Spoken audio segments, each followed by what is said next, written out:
in Miami, and I wasn't buying any art, but the one thing that I found interesting in this whole place was what Archive was doing there. And so I kind of wandered in, and we were looking at all this amazing digital art and like real like kind of sculptural art pieces. And I started talking to Tom, who's the founder, one of the founders of Archive, and he was explaining what they were doing. But after a few minutes, as one does, we started talking about other things, and we realized that we both went to the same university, and we both lived in the same dormitory. I'm going to pretend it was the same years, but it wasn't exactly the same years. But so we had this like immediate like kind of connection with this university thing. And it's one of those things about synchronicity and just kind of jumping into the moment. And once they started talking about what they were doing, I asked them what technology they were running on. And they said they're running on Polygon. And I said, we're running our stuff. We just launched 600 NFTs in May on Polygon, and we're building an integration for all of our digital assets on Polygon. This is so cool. We have to like introduce you to the Polygon people. So we did, and we had a call, and then the Polygon folks very kindly invited Archive to join them here at the Tech Lodge with Polygon and MasterCard. So it's just one good deed, one invitation building on another, and it's led up to this moment. So we're really excited to have Archive as our first and only official art partner. And we're really excited to the things that we're going to build with them in the art world, kind of working with Polygon and working with many of our other partners. So I want to welcome Tom McLeod to the stage right now, our beautiful stools, and Mihaela Irilu, who's Dr. M. And I have another story about Mihaela, which I want to tell you quickly. It also involves the same dormitory or something like that? It does. It does involve, well, maybe sleeping arrangements. So Mihaela and I have known each other for many years. And when Emily emailed and said that Mihaela was going to be on the panel, I nearly jumped for joy because she's had a huge impact on hub culture. Back in 2013 and 2014, we were talking a lot with MIT about digital currency because it was really just us and Bitcoin. And you know, Ethereum was kind of being built at the time. But the MIT folks started inviting me to these like very long weekends in New Hampshire. Actually, they were weeks. Yeah, it was very long discussions. And we started talking about the concept of digital identity. And Mihaela and others taught me about digital identity and how to build really good digital identity that is in service of the needs that we have as humanity. And from all of that work in 2013 and 2014 came Hub ID, which is our digital identity today. And it's a really crucial pillar within what we do. And because of our conversations over campfires, and we shared a dorm one night, like we definitely owe so much to you and for the rest of the MIT crew for helping us create what is now a fundamental pillar in our work. So I want to say thank you to you. And when this all kind of happened, then we realized that Tom's best friends with Meg, our executive producer, through some other people. So we're going to do like a $100 million film now, but we're just going to talk about really that. Intense, the overlaps. Yeah. So it's all happening. The universe has all put us in the right place at the right time. Thank you for being here for lunch. Let's hand it over to an amazing conversation about, I have no idea what.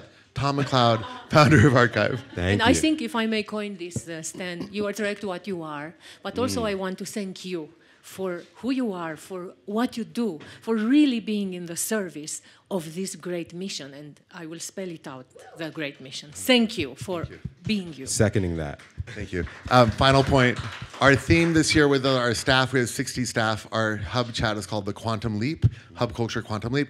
This is our Quantum Leap year. We invite you to plant that seed in your intention and think about your own quantum leap from before Davos to after Davos. Over to you. Let's do this. Do you want to sit? Oh, we can sit if you want. We may, you know, if we disagree too much, we can stand and start fighting. We'll do this thing. We'll see.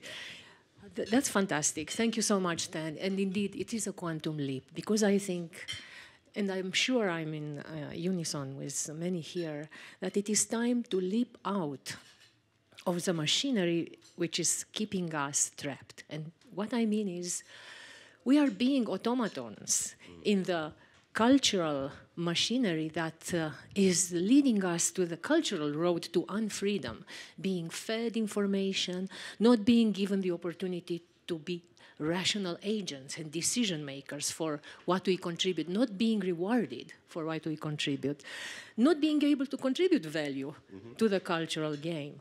but mainly, and as you will present. So I have a few salient points that I'd like to make, just so we know where we are and where from are we leaping. And I hope at quantum power. I think it will be, yes. Yes.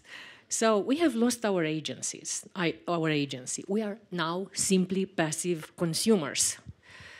We are being played by our inner drives. And what do I mean by this? Our greed, our selfishness. This is disintegrating the social fabric. We are, and our children, yes, many of us have teenagers, have children. We gift them with phones and computers for their birthdays. But this is just embarking us on a road to which the symptom is depression.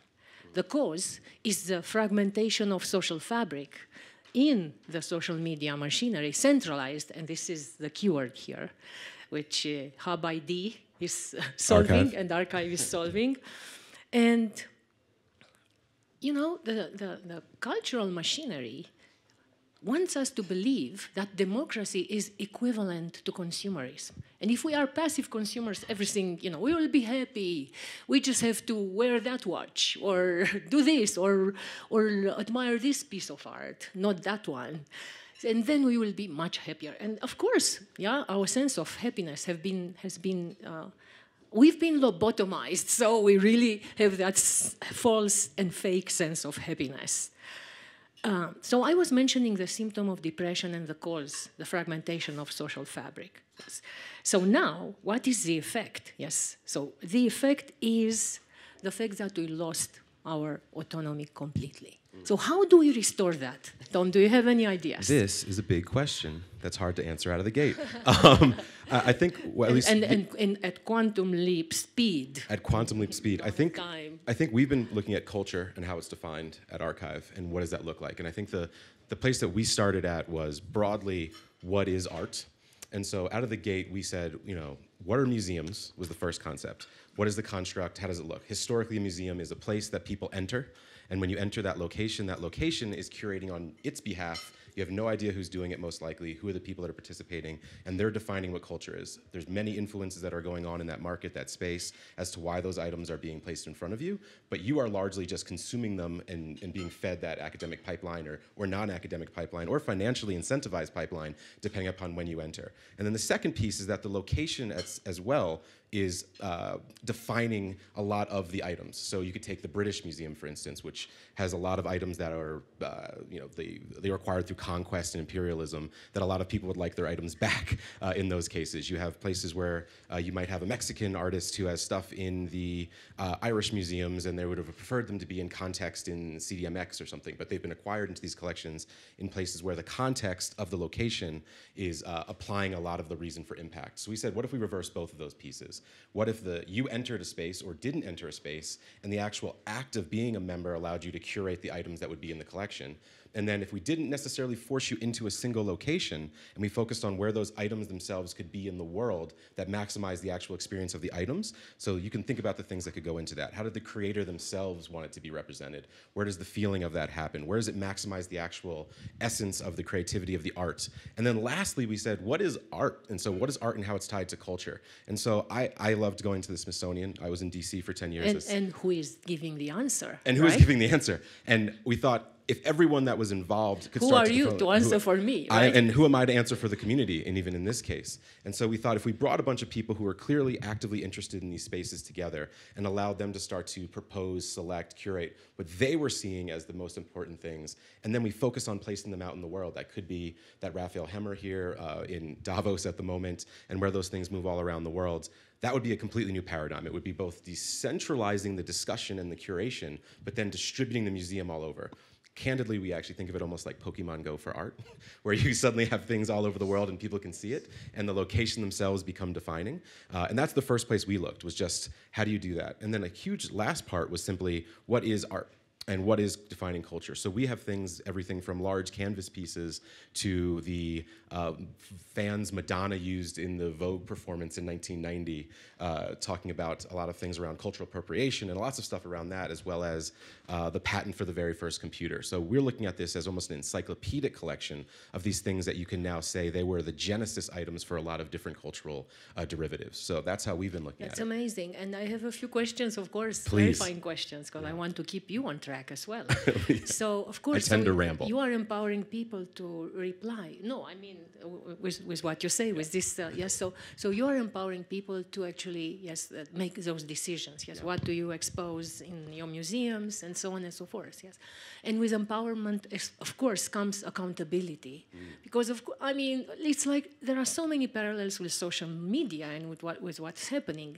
Centralized platforms, centralized museums are bad for us. It's clear.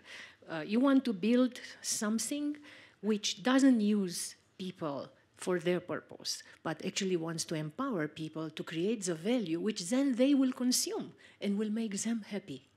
So my question is, how is it decided which, what you expose there, and who is taking that accountability? Because it's going to influence the culture, right? It influences our future, our kids' future, and so on and so on.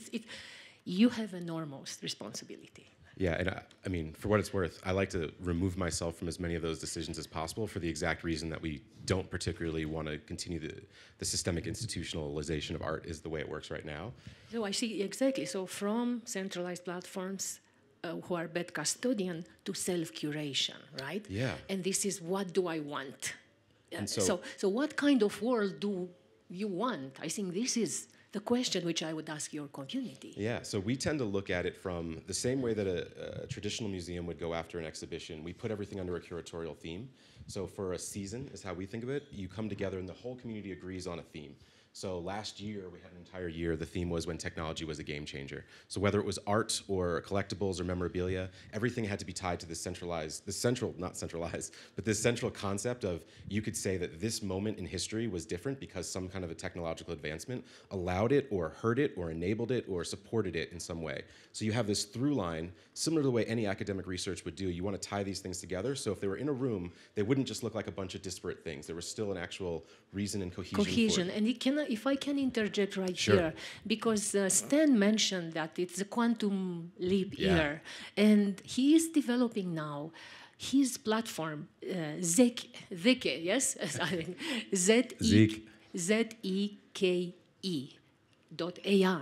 which actually can help create that cohesion and can help people. It's like an civilization emerging. It helps people like we clustered, right? Stan, like you attract what you are. The platform helps people to actually come into groups, those cohesive groups, and not echo chambers, different, just to come into synergetic groups to create more than what each of them individually could not have created. So that's an amazing thing. So just go on that platform and check it out. Just start to chat with it. And yes, let's see what happens.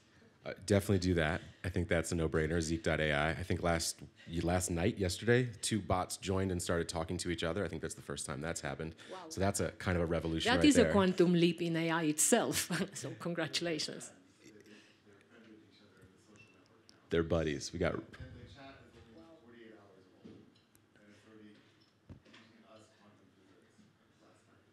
That's fascinated. I mean, I'm a professor of artificial intelligence. I couldn't be happier, it fulfill my dream.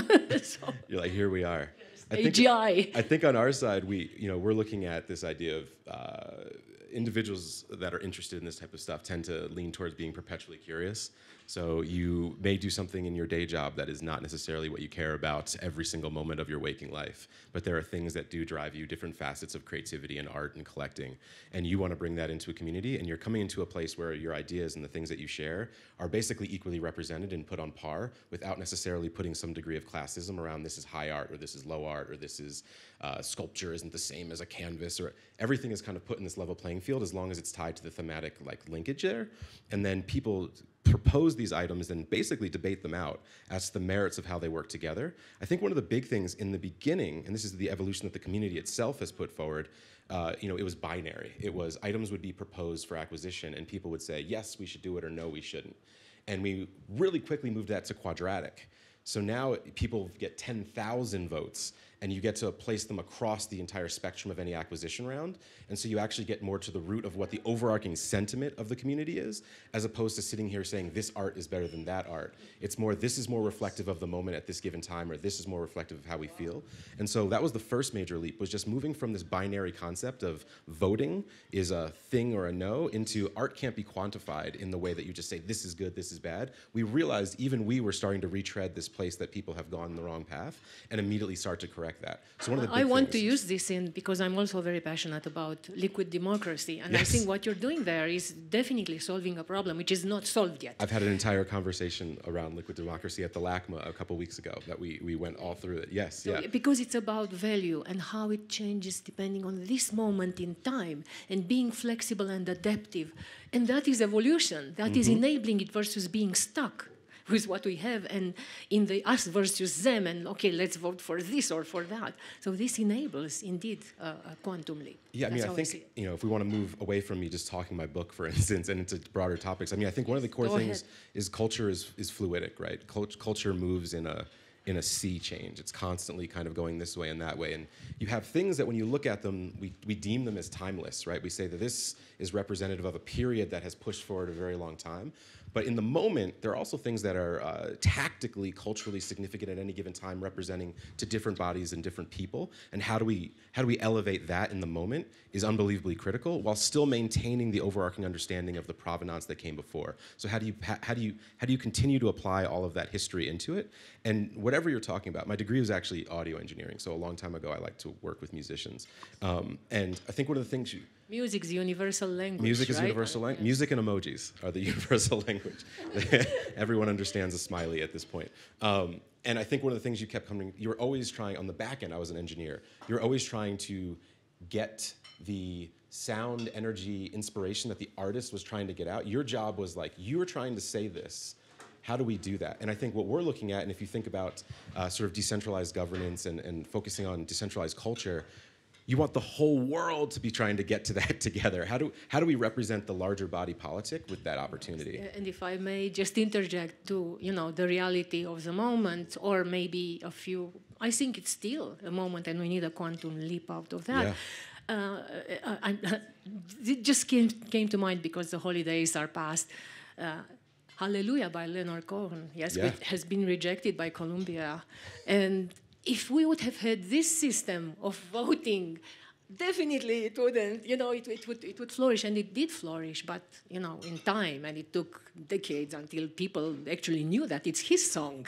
Because other people, Bob Dylan started to promote it individually and stuff like that. I mean, this is music nerd stuff, but I mean, the Jeff Buckley cover of Hallelujah Exactly. is probably the most famous cover, People like the most know famous version of Hallelujah. exactly, and they think don't it's realize, his song. Yeah. Exactly. And they think it's from that direction. So that's a You are direct. solving huge. It's a direct showing of how a very small group of people in that case made a decision that removed something that became a cultural force decades later and was finally realized, but you've removed the source material from being in the conversation until way later when people start to realize, oh, this wasn't the same thing. I think anytime you think about remixing or I think everything is a remix. That's like a personal theory across almost every spectrum of art and culture.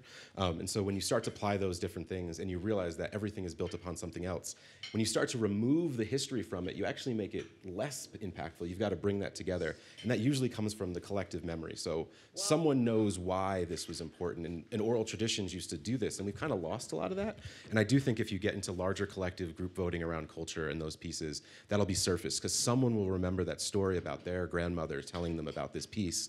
And that will be added into the conversation as opposed to right now, it's just something that floats out on the ether that no one can capture. That restores the continuity of the social fabric. And adds more to it. It increases it. It's a and gumbo. Because why? Because, so we're talking hub ID and we're talking decentralized identities, but I do not want to call it danger, but there is a possibility that now we're going to become, and of course we are, hopefully we will become more independent, more self-assertive, not automatons, but autonomous. Less automatons. From automatons to autonomous. So But will that estrange us more from each other? You see, so that's the thing. Now I have the power to decide what I look at, what kind of music I put out there, and maybe for others as well. So how can we keep that history and the social fabric and the continuity? Or maybe the continuity is not very important. Maybe we build on discontinuities. I don't know. I'm open to everything. I just want to know. I mean, I think I've been here for a day. This is my first time at Davos. I think there's a lot of different places where people talk about blockchain and all these different technologies and how this comes together for financialization of things and currencies. I've personally always been on the utility side. I like the idea that there's an unchangeable record that people can add to that no one can debate. And so this idea that something is forever there and locked on. So one of the things we're doing, there's a QR code next to that piece. If you scan that item, it validates where it is. It takes a geoping of where you are. You can add a message and take a photo of it. And it basically shows that at that moment, no one will ever be able to deny that this object was here, that you forever locked to your wallet, said something about it, and you've now forever added to the provenance of that item. Whether who you are as a person, you can now say, I saw this at this space at this time. You're starting to add to that conversation. And you can add, you liked it. I liked it, I hated it, I don't like this, I wish this was different, this is how I felt. Yes. I saw this at this place and this is my second time seeing it. You can start to track the amount of times you've seen these objects in space and this artist and these collectives and these types of things. And so I actually think that type of opportunity for blockchain is this immutable ledger. That's a collective, yes, collective now we're consciousness. I think that's where we're going. You can start putting those things, you can start adding to the provenance of all of culture. Who was there at that time? You could picture that again with music. Who was in the room? Who was writing together? Who was in the studio at that time? Who was there with Zeek AI when they were coding it? You can start to put these things in a way that they're not just stories that get interchanged and remixed, but they're actually there. And then you could even potentially fork derivatives of those. And that becomes really interesting when you say, well, you two have seen this. Would you like to see more? Here's an amazing opportunity because you love this and we want to talk about it. And I just wanted to say that a similar paradigm we are using to make the planet better, it's called citizen science, in which you go around and yes, not necessarily a piece of art, but the opposite, yes, plastic, for example, and you photograph it and you create that collective that on the weekend will go and clean a certain area and make the world better. The same Pokemon game, but put to good use. Yeah, I mean, everyone's doing little Pokemon Go loops to harness, yes, the collective. The collective. Yes. The for good mob, let's call it this way. So what I just want, to remind myself, and I'm being empowered by my digital ID and stepping out at quantum leap from the media machinery. From the centralized media machinery and starting to co-create with fellow, let's say, collective thinkers or peers. I remember that as a scientist, yes, evolution did not prepare us to flourish. Evolution prepared us to actually compete with each other and be greedy and build a good home for my progeny, and I don't care about yours. Yeah. So the question is, how can we, or maybe can your system or Zeek help us transcend that evolutionary impediment or limitation? Because this is what we need to do to get out at quantum leap from the us versus them paradigm, from the echo chamber, from the tribalism, in which most of us are just like indulging so much on the current centralized social media platforms. Yeah, I mean, I think we're at this point. This is rejoicing. A fun, broad topic if we want to go down this path. But I mean, I think evolution is broadly like what? I don't want to go down that path. I'm looking forward to a future which you are starting to create, and I just want to know, will it be different than this? Totally. I just mean evolution is basically a scarcity mindset at scale, right? It was like we've scaled a scarcity mindset for survival. That's where we... And at this point, in theory, we don't necessarily have to have that. There's a lot of things we could do around the planet to reduce the desire for that need. How do we get the awareness? Yeah. That's the question. I think the idea right now is that in some degrees, a lot of the stuff that we've created to connect ourselves have actually walled ourselves off. So we think we've created a bunch of tools to constantly interact with each other over and over, but they've actually forced us into our own little silos. So it's like, who do I feel at this moment? Any game can force us back into that. I was yesterday at a talk by famous historian Niall Ferguson. Mm-hmm. And he actually said he doesn't have an answer to that question. He said, maybe with AI... But thank you for posing it to me. Yes. Maybe with... Yeah, I'd be afraid to pose it to him. So maybe with AI, we will always get into the back into the centralized game. And of course, we see things happening. Yes, even with blockchain, everything can be gained still. And so the question is, will we get there or will we get on the path to unfreedom? And what will it take? And so he doesn't know the answer because so far the experience has been, even now with the NFT games, yes, it can. Why do you think it doesn't speak to our greed? Oh, now I have this, it's mine, and you will not have it, so right? I can tell you, there are a lot of side effects. So I can tell you, AI has helped in this discussion today, and you don't know that. So before doing this conversation, I read some of your work, I went on LinkedIn, I went down a little bit of a path, so I made sure I was aware of things. The last thing I did is I went to ChatGPT, and I said, prepare a list of 10... They know my work? They do. I said, prepare a list of 10 questions that you should ask Dr. Mihaela if you wanted to do a fireside chat with her. At least I don't blame and you. It created an entire set of questions that I should be aware of to ask you. Then I asked it to make it more non-obvious. And it You should have digging. asked Zeke. I should have asked Zeke. Next time I'll ask Zeke. I didn't. Oh, I don't have the list with me, but I can probably remember. That will be a next conversation, I promise. I was just saying, this is a perfect example.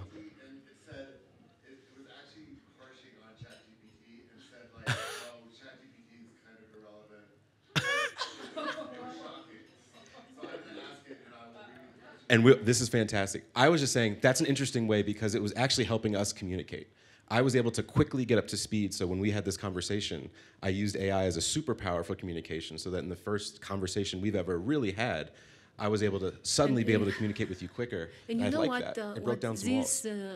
This brings me to, I think, maybe a realization that maybe we, with our evolutionary limitations, may not be able by ourselves to get there, to transcend those limitations. And I am a technologist, yes, so I am building those kind of platforms. And, and Zeke is one of my most favorite platforms, yes, in this regard. So how do we build the platforms that actually are going to help us transcend and get into that emergence? I think maybe Gino will have an answer, but if you need, should we give him a mic? So. No, just can you please let him finish his comments? We'd like to hear what you're saying. You know, I know she's been interrupting you a bit, but no, this has been fine. That hasn't been an issue at all. Thank you for the conversation. Not a problem whatsoever. Yeah. Okay. Thank you for the intervention. You were talking. You can continue. No, I cannot. So. Okay, so we were talking about the different pieces of how AI can pull those together. I was saying, I think it actually can be used as a tool to help bridge these communities and these conversations quickly. The punchline to what I was saying is that the AI platforms may be able to help. We need some help with the transcendence. Completely. That's the idea, yes. And I cannot put, and I don't want to put that on your shoulders, right? Well, so that, I do not know if that would be the answer to Neil, but I went to him after his talk and I told him, yes, it can be done. I'm working with SingularityNet. We're building the decentralized singularity, and I think at the time, I didn't know about the quantum leap that Zeke has achieved. So we already have it, right? Yes. So I will play with it and let's see. I definitely need some help with the transcendence. I think, as obviously Gino is trying to make a point. I think one of the big things that we're looking at across all of these, you know, if you look at Archive as a very small example, right? We have members on 55 countries at this point. I think we've done a little survey. It's over 40 languages are being spoken at either first or second levels. We've done events on every continent currently but South America, and that'll be wrapped up this year, this quarter. We have people all over the world coming together. They are largely coming together because the thing that ties them together is culture. And so they're interested in art, they're interested in these items. They have a moment where they saw this thing or this made them feel something, and communicating that to a group of people who also felt the same way is where that bond comes from. And I do think that has always uniformly been what culture does. I end up tying a lot of things back to music historically, but one of the big things for me always is like, I didn't like this idea that there was like super high-end music. Like people thought classical was this way, and then Drake was this, and then there's pop over here. And everyone tried to put these monikers on it. But the idea of a pop song to me was always incredibly beautiful, that people could hear this thing that was made by 3 people at 3 a.m. somewhere in West Los Angeles, and then it could be playing on a radio in South Korea 2 weeks later, and billions of people loving it. And the only thing that's tying them together is a couple chords, a sound, and this feeling of music rotating through it. And I think when culture works, that's what it does. It actually brings everyone together over this like weird lizard brain thing where they say, this works. Like something about what I'm seeing or hearing or experiencing comes together. And I do think that figuring out better ways to bring people together to feel that more and more, as opposed to alone in a silo, maybe walking through a museum quietly, which is still beautiful, but knowing that you could potentially have been a part of the curation of it and that thing is a huge part of it. And I think a lot of stuff that you're seeing with music online and collaborating to build better songs and collaborating on art and doing derivative works off of people's NFT projects, for instance, and how fast you can build those things together are going to lead to somewhat of a sea change in how we create and find that culture. And you're no longer necessarily having to do it in a studio all by yourself or maybe a small salon in the south of France. You can do it all the time together in a big collective. And that feels very powerful to me as something that we could look forward to, sort of bridging humanity into these things where we're playing on the same resonant strings, we're strumming the same music, I could not agree more with the fact that it is very powerful. But how we play it, I think, is the point. Because this same mechanism is being used to create the echo chambers, right? And to market to us what they want to market, with using that song which everybody likes and makes them feel good. Totally. So that's, again, I underline the accountability. Yes, and can you do it by yourself? Do you need AI? Is that always, always have that accountability in mind. The thing is, where we got with the world today, yes, it's mainly because of several externalities, which happen somewhere in the future. We see now and we feel now the song, but somewhere in the future something will happen and we end up in an echo chamber or buying something which we don't need and which actually destroys us rather than helping us flourish. So how? Exactly. It's always the point and the two sides. So how do we find that road to empowerment and to flourishing? This is a very important thing. And this is a thing I don't think I have an answer to, but hopefully we can get there. Emily is telling me that we need to jump to questions. Well, we're going to jump to questions, yes, but one interruption before we do that. Okay. Stan sent you a list of questions from Zeke. Oh, wow. On your WhatsApp, so I'm curious what it Thank says. you. So, and not that Put you to have the to test. answer them Do I have to answer them? No. It's just more like what is it actually investigating about you and your work, which is pretty sweet. And then, let's move to questions, and then we'll do that for about 10 minutes. All right, so we're going to ask these 2 Zeke questions real quick. Them and Gino will answer them. Gino might jump in and answer. In your opinion, what strategies could be used to ensure that AI is implemented responsibly and beneficially to society? So I think Zeke was right on. That was my question. What's crazy is I'm going to give your answer to Zeke. What? So I'm going to type your answer back to Zeke, so he will now know your answer and he'll remember it. So I'm just going to, I don't need the mic. I just think. Well, if I have an answer. Okay, so I'm just going to, but I just need to type, so I'll type as accurately as I can. Gino, you have an answer? No, this is from Mahela. This is your, because I've already asked it, it's all researched you and all of your backgrounds. Dun, dun, dun. I do not know if I know the answer. I mean, maybe the answer is we don't have the answer yet. Yes. So what is the question again? In your opinion, what strategies could be used to ensure that AI is implemented responsibly and beneficially to society? Definitely empowering people to be rational decision makers, whatever that is, empowering people to be decision makers, but to also realize the effects in the future, and this is exactly what I was talking about when she came. Externalities, yes. Yeah. So I have a list of questions. Actually, I have it with me, but I probably we will post it for everybody. So what kind of values am I promoting with this action? So if I do this, what's going to happen in the future? Who will be affected? But it's a really long list of questions. I cannot take credit for it. It's Daniel Schmachtenberger's list of questions, and it's like 2 pages long. And it looks at several. It's here with me, but I don't have time to read all of them. So it's very important, yes, deliberation, upfront deliberation and full accountability for every action we take. It's not like now again zombies who are feeling to this music and where is gonna take us, we will see. That's wonderful in a way, you know. It depends what you want. What do we want for ourselves?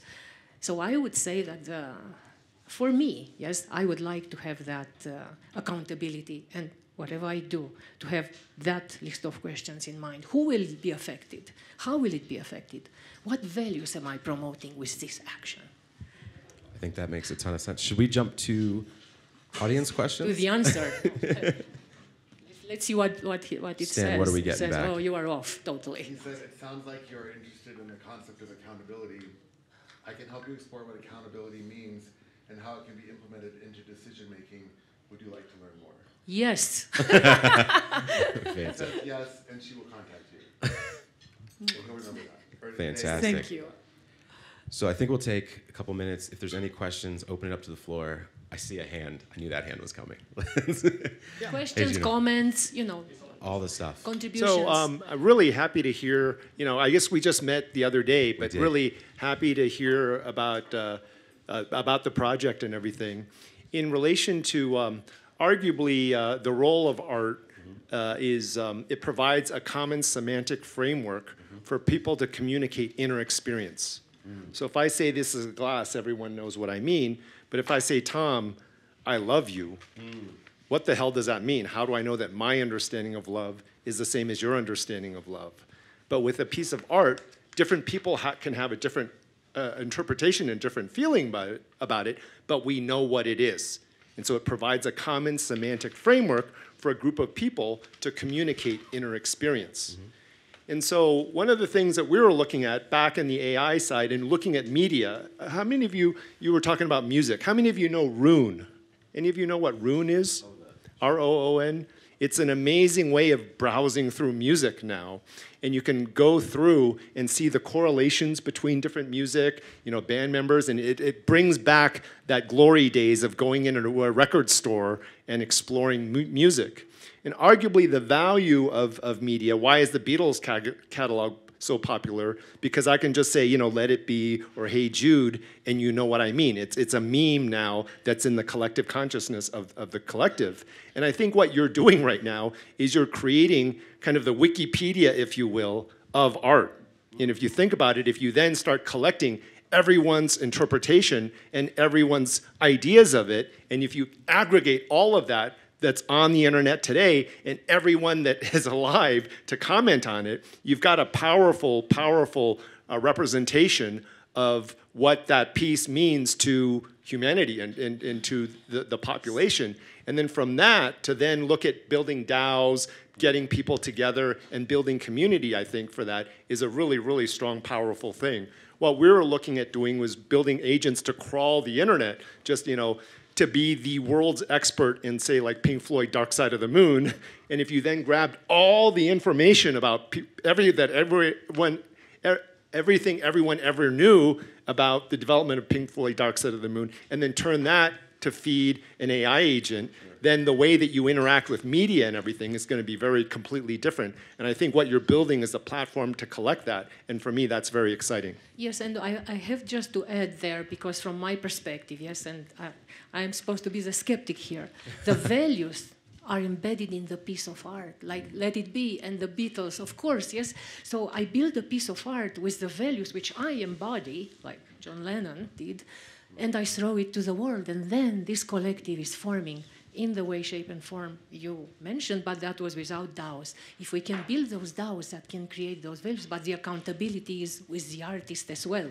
What values do I embed in the piece of art? Well, and then if you then teach Zeke that, and then if you teach Zeke that, and have Zeke interpret all of that. I'm shivering. That's the way that really, I'm getting goosebumps. That's the way it's that you amazing. answer the question, the first question that Zeke asked. No notes. We have the answer. Yeah, I love that. Sounds fantastic. I think that all tracks to our long-term vision, not necessarily the narrow execution of the day, but where we'd like to see things going as we continue to build out this overarching project. Any other questions, thoughts, things? I'm getting a thumbs up from the back. Oh. Yes. So we at least we found an answer to the question. Gino helped us to do it.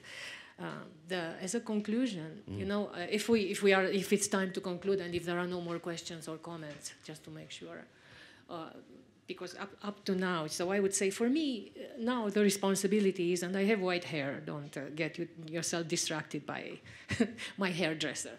So it's what legacy do I leave? Yes, and that's why I'm so concerned with the hard questions.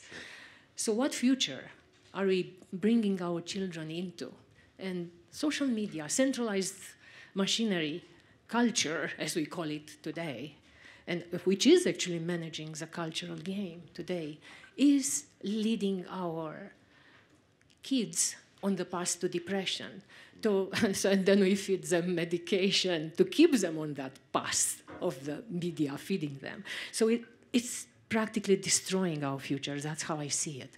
So I would like to see a system as the one which we discussed and built on the premises on which Archive is built to rescue our kids at quantum leap and to rescue our future at quantum leap. Thank you. I hope we can take some of that and go directionally towards it as best we can. I think huge accountability. Huge accountability. I think the number one thing we've all decided here is that it will take a lot of people and a lot of collective energy, brain, power, history, language shared across a lot of different some artificial forms. intelligence. And maybe a little AI thrown in there. Thank you so much. Thank you, everybody, for coming. I'll be hanging around. Thank you, Dr. M. Thank you, Stan. Thank you, Hub Culture. Thank you, Tech Lodge. It was good to see everybody.